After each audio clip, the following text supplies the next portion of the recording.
मेरे प्रिय बच्चे, इस संसार में जब कोई भी जीव परेशानियों से घिरा हुआ होता है, मुश्किलों में फंसा हुआ होता है, तो सबसे पहले वह मेरा ही स्मरण करता है। वह मेरा ही नाम जप करना प्रारंभ करता है।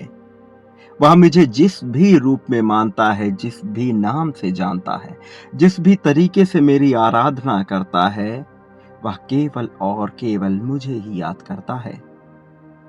वह मुझसे वायदे करता है। यह अलग बात है कि उस कार्य के पूर्ण होने के बाद वह अपने उन वायदों को तोड़ देता है, अपनी शपथ को वह तोड़ देता है। लेकिन उस समय वो ये सोचता है कि अब आगे से वह कभी भी कोई गलती, कोई भी भूल नहीं करेगा। उस समय वह यही सोचता रहता है कि एक बार उसका यह कार्य निपट जाए, एक बार वह परेशानी से बाहर आ जाए, फिर वह अपने आप को बदल लेगा। फिर वह कभी कोई ऐसा कार्य नहीं करेगा जिससे उसे शर्मिंदा होना पड़े, जिससे उसे पछतावा हो। लेकिन जैसे ही उसकी वह समस्या समाप्त हो जाती है, तत्काल वह अपनी ही कही हुई बात से मुकर जाता है। मेरे प्रिय बच्चे, इस कारण से उसे और भी ज्यादा दुख का सामना करना पड़ता है, लेकिन वह इन बातों को समझ नहीं पाता। प्रिय बच्चे, जब तक मनुष्य के ऊपर कुछ स्वयं नहीं बीतता, तब तक उसे अपनी गलतियां नजर ही नहीं आती।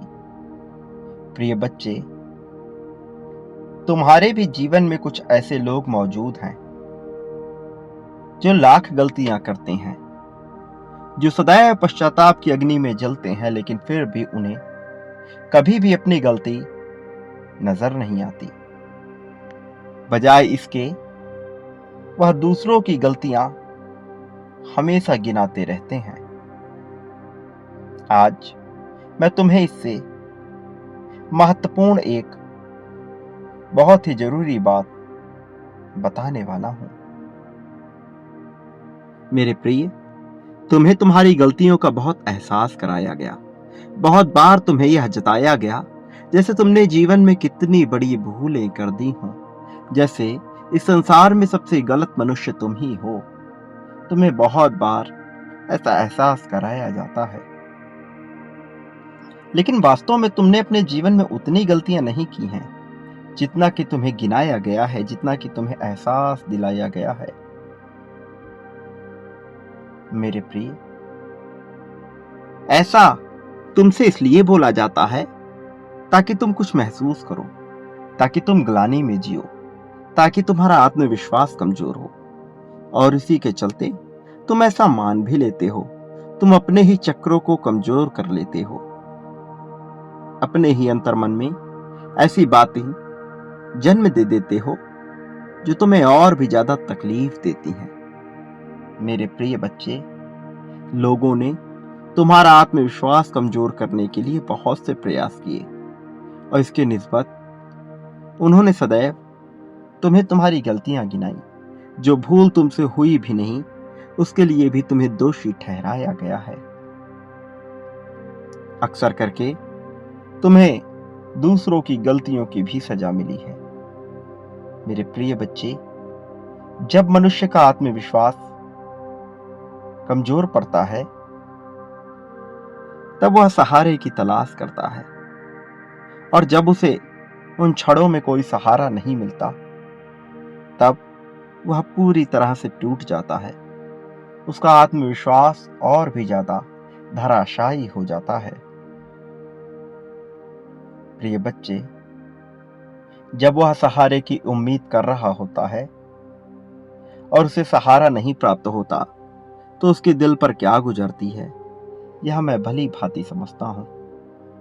उसके अपने मित्र, उसके अपने परिवार वाले, उसका अपना साथी भी जब उसे ही गलत समझते हैं, जब उसका साथ नहीं देते हैं, तो वह भीतर से कैसा टूटा हुआ, बिखरा हुआ, कमजोर महसूस कर रहा होता है, मैं इस भावना को समझता हूँ और मैं जानता हूँ तुम्हारे साथ ऐसी घटना बहुत बार घटी है।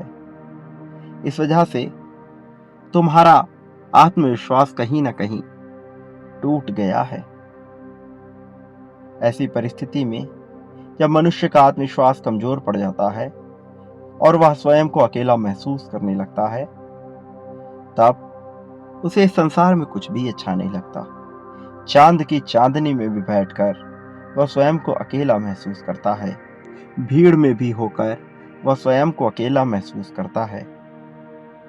इस प्रकृति में उपलब्ध जिन नजारों का उसे आनंद लेना चाहिए, प्रकृति के जिन चीजों का उसे उपभोग करना चाहिए और उसे जिस प्रकार का जीवन जीना चाहिए, वैसा जीवन जीने की वह कल्पना तो करता है, सोच तो रखता है, लेकिन वास्तविक रूप में वह उसका भोग नहीं कर पाता। सुंदर पर्यावरण में भी उसे सुकून नहीं मिलता, शांति का एहसास नहीं होता। खूबसूरत नजारों में भी वह खूबसूरती को नहीं ढूंढ पाता, जबकि वह ऐसा करना चाहता है, लेकिन वह इतना अकेला महसूस कर रहा होता है, स्वयं को इतना ज्यादा तन्हा पाता है कि उसे कुछ भी अच्छा नहीं लगता। न यह जीवन उसे रुचिकर लगता है, न इस जीवन में उपलब्ध कोई भी मनुष्य उसे रुचिकर लगता है। और यहीं से उसके भीतर कुछ टूटने का उसे अनुभव होता है। उसका दिल इस कदर कमजोर पड़ जाता है कि उसे कोई भी राह नहीं सूझती है। फिर वह अपने अंतिम लक्ष्य तक तो पहुंचना बहुत दूर की बात है, एक कदम भी आगे नहीं बढ़ा पाता। मेरे प्रिय बच्चे, खूबसूरत से खूबसूरत वादियों में भी वह स्वयं को तन्हाई ही महसूस करता है। उसे लगता है जैसे तन्हाई ही उसका जीवन है। उसे लगता है जैसे इस संसार में कोई ऐसा नहीं है जो उसका साथ देगा। तुम इस भावना को भली भांति समझते हो। तुम्हारे साथ जीवन में ऐसी बहुत सी घटनाएं घटित हुई हैं, जब जब तुम्हें यह एहसास हुआ है कि तुम अकेले हो, जब तुमने स्वयं को पूरी तरह से तन्हा पाया। क्या तुम्हें वह रातें याद है जब तुम अचानक से चौंक कर उठ जाया करते थे, माथे से टपकता हुआ पसीना, पसीने से भीगा हुआ शरीर तुम्हें क्या एहसास दिलाता था? और उठकर जब तुम्हें तन्हाई का, अकेलेपन का एहसास होता था, तब तुम कैसा महसूस करते थे? याद है ना वह पंछी जो तुम्हारे आसपास आकर तुम्हारी आंखों के सामने तुम्हें दिखाई देता था? उसके सामने भी तुम्हें अपने अकेलेपन का एहसास हुआ। तुम्हारे अंदर की गहराइयों में यदि कोई झांक पाए तो ही वह जान पाएगा कि तुम्हारे भीतर, तुम्हारे मन में कितनी पीड़ा बसी है, कितना दर्द बसा है। मेरे बच्चे, तुम्हारा यह हृदय सच्चाई से और करुणा से भरा हुआ है, लेकिन इसके बावजूद तुम रोने को मजबूर हो। तुम्हें विलाप करना पड़ा है। इसके बावजूद कि तुम एक सच्चे दिल के मनुष्य हो, तुम्हें राह नहीं दिखी। मेरे प्रिय, तुम्हें वो हरियाली तो याद है ना, जिसे देखकर तुम्हारा हृदय गदगद हो उठता था, जिसे देखकर तुम्हारा मन प्रफुल्लित हो जाया करता था? मेरे प्रिय, मैं तुम्हारे हर भावना को समझता हूं। जब तुम खुशी को महसूस करते हो, जब चकाचौंध में तुम्हें राहत का एहसास होता है, जब तुम्हारा हृदय रोमांचित हो उठता है, जब तुम अंदर से जीवंत महसूस करने लगते हो, तब तुम मुझे बहुत प्रिय लगते हो। वैसे भी तुम मेरे प्रिय हो, लेकिन उन क्षणों में तुम वास्तविकता में जीते हो, तुम वर्तमान में जीते हो। तुम कोई ख्वाब नहीं बुन रहे होते, तुम किसी तरह की शिकायत में नहीं पड़े होते। तब तुम जीवन की जीवंतता को महसूस कर रहे होते हो। मेरे प्रिय बच्चे, मुझे अच्छे से पता है, जब तुम कमजोर महसूस करते हो और जब तुम ताकतवर महसूस करते हो, उन दोनों ही परिस्थितियों में कौन सी भावना तुम्हें ऐसा करने पर मजबूर करती है? मैं तुम्हारे जीवन को उन एहसासों से भर देना चाहता हूं जब तुमने स्वयं को ताकतवर महसूस किया, जब तुमने यह जाना कि यह जीवन कितना खूबसूरत है। मेरे प्रिय बच्चे, मुझे पता है कि इस संसार में तुम्हारे साथ जो कुछ भी घटित हुआ है, उसकी वजह से तुम्हारे मन में बहुत दुख उत्पन्न हुआ है और इस कारण से तुम अत्यधिक समय दुखी ही रहते हो। तुम्हारे मन में जो भावनाएं चलती आई हैं, उससे तुम्हें कैसा एहसास होता था, मैं तुम्हारे इस दर्द को, इस पीड़ा को समझता हूं और इसलिए मैं चाहता हूं कि तुम मेरी बातों को बहुत ध्यानपूर्वक सुनो।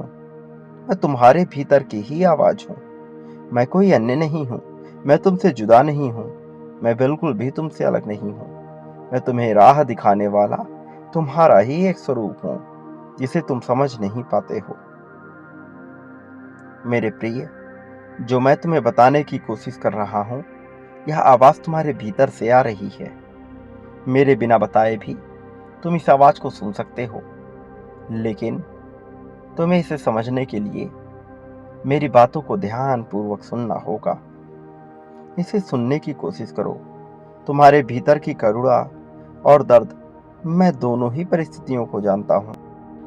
मैं जानता हूं कि तुमने अपने जीवन में कितना दुख झेला है, कितने लोगों के तानों को सहा है, तुमने अभाव में कैसा महसूस किया है, जब लोगों ने तुम्हें धोखा दिया, जब तुम्हारा दिल दुखाया, जब उन्होंने तुम्हारे आत्मविश्वास को गिराने की पूरी चेष्टा रखी, जब उन्होंने प्रयत्न किया कि तुम्हें धक्का लगे, तुम्हारा आत्मविश्वास टूटे, तब तुमने कैसा महसूस किया। मैं उस भावना को समझता हूं मेरे प्रिय। मैं जानता हूं कि तुम कैसे अपने आप को आगे बढ़ाने की चेष्टा करते आए हो, लेकिन फिर भी लोगों ने ऐसा प्रयास किया कि तुम्हें हार का सामना करना पड़े। मैं उस बात को जानता हूं, लेकिन मुझे गर्व इस बात पर है कि ऐसा होने के बावजूद भी तुम्हारे मन में उनके प्रति द्वेष उत्पन्न नहीं हुआ, नफरत उत्पन्न नहीं हुई। तुम्हें पीड़ा हुई, तुम्हें कष्ट हुआ, उनको लेकर तुम्हारे मन में बहुत सी बातें चली, लेकिन तुम कभी किसी का बुरा सोचते हुए नहीं आए हो, बल्कि तुम हमेशा से यही चाहते आए हो कि तुम्हारा अच्छा हो। दूसरों का बुरा सोचने के बजाय तुमने अपने अच्छाई का विचार किया और यह तुम्हारी महानता को दर्शाता है। यह सामान्य गुण नहीं है। यह भले ही देखने में सामान्य लगे, किंतु यह अलग है। यह बहुत अलग है उस बात से जो मैं तुम्हारे प्रति सोचता हूं, जो तुम अपने प्रति सोचते हो। मेरे प्रिय बच्चे, तुम्हें हराना नामुमकिन है और तुम्हें हराने का प्रयत्न बहुत से लोगों ने किया और उसका कारण ये है कि वो नहीं चाहते थे कि तुम आगे बढ़ो, लेकिन तुम्हें हरा नहीं सके और ना कभी हरा पाएंगे। कारण कि मैं सदैव तुम्हारे साथ रहूंगा, कि मैं सदैव तुम्हारा साथ दूंगा, परिस्थिति कुछ भी कहे। कोई तुम्हारे साथ हो या ना हो, कोई तुम्हारी बातों को समझे या ना समझे, मैं तुम्हें कभी भी तन्हा अकेला नहीं होने दूंगा। मैं सदैव तुम्हारे जीवन में तुम्हारे साथी को बनाए रखूंगा, उसको बेहतर बुद्धि दूंगा ताकि तुम्हारे साथ उसका बेहतर सामंजस्य हो सके। मेरे प्रिय बच्चे, कुछ लोग जो तुम्हें गिराना चाहते हैं, वो नहीं जानते कि वो तुम्हें गिराने के लिए जिस तरह का गड्ढा खोद रहे हैं, एक दिन उसमें वह स्वयं ही गिर जाएंगे और फिर उनका पतन इतना गलत, इतने बुरे तरीके से होगा कि माफी मांगने के बावजूद भी उनकी समस्या का समाधान नहीं किया जा सकेगा। प्रिय बच्चे, लोगों ने तुम्हारी मजबूरी का फायदा उठाया है, लेकिन वो ये नहीं समझते कि ऐसा करके उन्होंने अपने लिए गर्त के दरवाजे खोल लिए हैं, जबकि ऐसा करके उन्होंने तुम्हारे लिए प्रेम और धन के दरवाजे खोले हैं। अब तुम्हारे जीवन को प्रेम से भरने से कोई रोक नहीं पाएगा। अब तुम्हारे जीवन को धन की प्रचुरता से भर दिया जाएगा। अब कुछ ऐसा होगा जो कल्पना से परे होगा और वास्तव में कल्पनातीत होगा। प्रिय बच्चे, तुम्हारी कल्पनाओं से परे भी बहुत कुछ होना है और वह घटना अवश्य घटेगी। प्रिय बच्चे, बहुत कुछ जो तुमसे पीछे छूट गया है, मैं वह समझता हूँ, मैं वह जानता हूँ। इसलिए मैं तुम्हें आश्वासन देता हूँ कि अब आगे कुछ भी नहीं छूटेगा। अब तुम हर चीज हासिल करोगे और इतनी सफाई से, सादगी से और इतने अधिकार से उसे हासिल करोगे कि तुम सोच भी नहीं सकते। तुम्हारा नाम, तुम्हारा वर्चस्व अब संसार के हर कोने में फैलेगा। इसमें कोई दो राय नहीं है। प्रिय बच्चे, अब तुम सही राह पर चलने के लिए तैयार हो जाओ। जीवन में बहुत सी घटनाएं घटती हैं, लेकिन तुम्हें छोटी छोटी बेफिजूल की बातों पर ध्यान बिल्कुल भी नहीं लगाना है। तुम्हें तो जीवन की महत्वपूर्ण और बड़ी बड़ी चीजों पर ही ध्यान लगाना है। जो चीजें महत्वपूर्ण है, बड़ी है, केवल उसका ही विचार करो। बाकी सभी चीजें अर्थ व्यर्थ हैं। प्रिय बच्चे, मेरी बात को बहुत ध्यानपूर्वक सुनो, क्योंकि जल्द ही तुम्हारी किस्मत बदलने वाली है। जल्द ही तुम्हें वह हासिल होने वाला है जिसके लिए तुमने इतना अथक प्रयत्न किया। प्रिय बच्चे, अब तुम बहुत कुछ प्राप्त करने की दिशा में आ गए हो। अब तुम कुछ चीजों को छोड़कर केवल महत्वपूर्ण चीजों पर ध्यान केंद्रित करो और उसे प्राप्त करने पर जोर लगाओ। प्रिय बच्चे, इस संसार में बेवजह की, बेफिजूल की बहुत सी चीजें होती रहती हैं। तुम्हें उस पर बिल्कुल भी ध्यान नहीं लगाना है। किसी भी परिस्थिति में उस पर ध्यान नहीं लगाना है। प्रिय बच्चे, जो लोग तुम्हारे महत्व को नहीं समझ पाए हैं, मैं उन्हें एक अवसर दूंगा कि वह तुम्हारे महत्व को समझ पाएं। मैं उनके जीवन में तुम्हारी महत्वता से संबंधित बहुत सी घटनाओं को पेश करूंगा और फिर तुम यह देखकर खुश हो जाओगे कि संसार में तुम्हारा महत्व किस कदर बढ़ रहा है। फिर तुम्हें यह संसार अति प्रिय लगने लगेगा। अभी तुम्हारे मन में जो निराशा है वह पूरी तरह से समाप्त हो जाएगी। उदासी की जो भावना तुम्हें खाए जा रही है वह पूरी तरह से समाप्त हो जाएगी। अब तुम्हारा समय बदलने का वक्त आ चला है। अब यह अवसर तुम्हारे लिए भी है और उन सभी लोगों के लिए है जो लोग अच्छे दिल के हैं, साफ दिल के हैं और जो लोग तुम्हें प्रेम करते हैं। प्रिय बच्चे, यह वक्त बहुत जल्द प्रारंभ होने वाला है। अगले 72 घंटे तुम्हारे लिए बहुत महत्वपूर्ण होने वाले हैं। इन 72 घंटों में तुम्हारे बदलाव की प्रक्रिया बहुत तेजी से चालू होगी। तुम्हें बदलाव की इस प्रक्रिया को पूरी तरह से आकर्षित करना है, स्वीकार करना है, इसके साथ सामंजस्य बिठाकर इसे अपने जीवन का हिस्सा बनाना है। प्रिय बच्चे, सदा याद रखो, मेरा कल्याण सदैव तुम्हारे साथ है। मेरा आशीर्वाद सदैव तुम्हारे साथ है। मेरे आने वाले संदेशों की प्रतीक्षा करना। सदा सुखी रहो, तुम्हारा कल्याण हो। एक बात सदा याद रखना कि तुम इस संसार में जो भी बांटते हो, बदले में अपने लिए भी वही प्राप्त करते हो। फिर चाहे तुम प्रेम बांटो, ध्यान, त्याग, समर्पण, द्वेष, अनुराग, ईर्ष्या, नफरत, कुछ भी जो तुम बांटोगे, बदले में अपने लिए भी वही प्राप्त करोगे। इसका प्रारंभ तुम मुझसे ही करो। मेरे प्रति भी जो तुम बांटोगे वह कई गुना होकर तुम्हारे पास लौट कर आएगा। इसलिए सोच समझकर चुनाव करो और वह बांटो जो तुम अपने लिए पाना चाहते हो। मेरे प्रिय, तुम्हारी झोली भरने वाली है। छप्पर फाड़ कर तुम पर वर्षा होने वाली है। धन की वर्षा होगी, प्रेम की वर्षा होगी। तुम्हें वह सब कुछ हासिल होगा जो तुम अपने जीवन में पाना चाहते थे। इसलिए यह सब पाने के लिए इसी क्षण तुम्हें इसकी पुष्टि करनी होगी। संख्या 11 11 लेकर यह पुष्ट करना होगा कि तुम इस संसार में जीत को अपनाना चाहते हो कि तुम जीत को पाने के लिए बेताब हो। प्रिय बच्चे, यह दर्शाना प्रारंभ कर दो कि तुम्हें क्या चाहिए। सदा सुखी रहो, तुम्हारा कल्याण होगा।